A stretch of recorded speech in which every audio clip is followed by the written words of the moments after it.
Hello there guys and welcome back to a brand new Star Wars Battlefront 2 video. Now 2 weeks ago I put out a video showing where the heavy weapons in Battlefront 2 come from in the Star Wars universe. So today I'm going to be doing that very same thing but for the officer class. Now as always I will be starting off with the default weapons, moving my way through the factions before moving on to the weapons that you actually need to unlock. So starting us off today we have the Separatist RG-4D.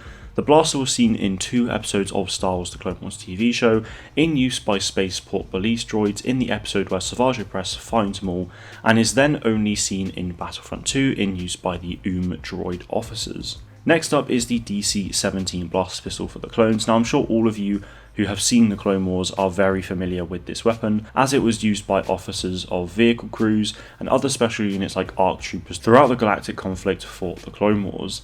The weapon was most notably used by the likes of Captain Rex, Fives, and many others. We then move on several years to the Imperial occupation, where we then see the RK-3.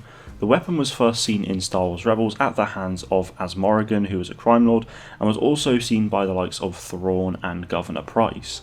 The RK-3 was also carried on over to the First Order, where it can be seen in Star Wars Resistance by the likes of Major Vonreg, Tierney, and also by Gideon Hask in the Battlefront 2 campaign. Battlefront 2 is also the first time we know of the weapon being called the RK-3.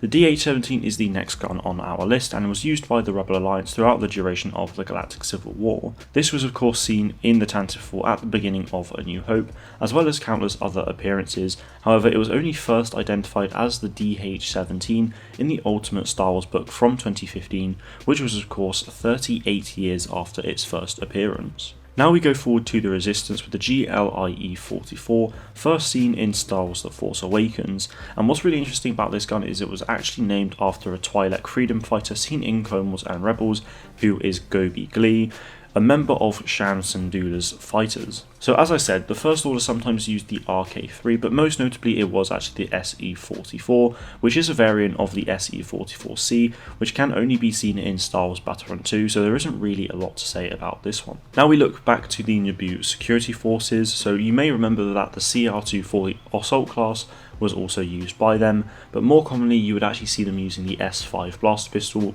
which obviously in Battlefront 2 is for the officer class.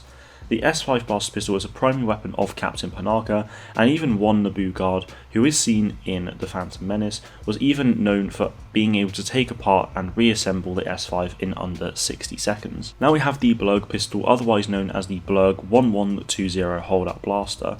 The Bloke Pistol has 9 unique firing options available to its user. In Battlefront 2 you see 2 of these. One is the standard 2-shot burst, and the other is a 5-shot burst.